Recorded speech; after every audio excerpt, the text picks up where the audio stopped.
Finally, the spell of trans ideology has been broken. I was invited to testify before a House of Lords Select Committee in 2021 regarding transgender ideology and free speech. I was informed that the custom was to read a brief statement outlining my stance before fielding questions from several well-known figures. My peculiarly persistent optimism kept me going as I worked tirelessly to organize a statement.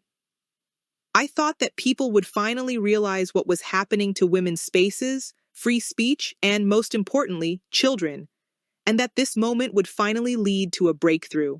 I saw myself seated at that enormous rectangular table, facing questions from worried right-hands who would just drop everything and do something. History would hang large in the air. Of course, due to the lockdown, the event took place via Zoom and appeared more like a general manager's meeting to review restroom arrangements. Worse, I got into a somewhat unsightly back and forth with one of my hosts on my big speech. "Oh no, we're not doing statements." I was told to prepare one. "No, not for this session." I persevered, and the vaguely annoyed moderator finally decided to allow it. I won't stretch your patience with it as I did theirs, but here are some excerpts. Almost 4 years ago, I saw that feminists were being bullied, harassed, and silenced for standing up for their rights and their children's rights. I decided to use my platform on Twitter to bring attention to what seemed to be an all-out assault on women, on their words, their dignity, and their safety. Also, I saw that vulnerable children were being fast-tracked onto a medical pathway that carried severe long-term implications. And then, further on, trying my best to ignore the glazed-over eyes of my hosts.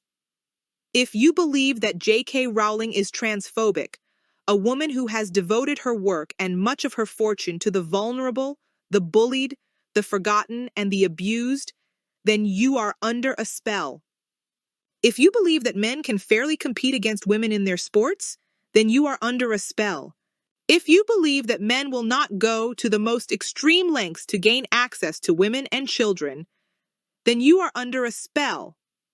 If you believe that children as young as 3 years old can agree to a procedure that puts them on a medical pathway for life, that arrests their natural puberty, and that has almost no scientific proof as to its efficacy as a treatment for dysphoria, then you are under a spell.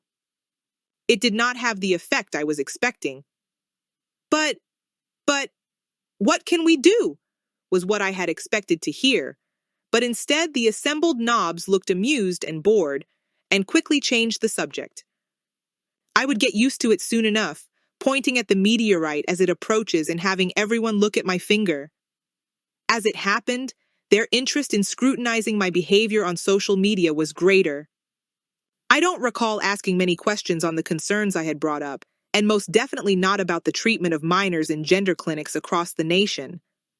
Looking back, it was a perfect microcosm of all that was to come.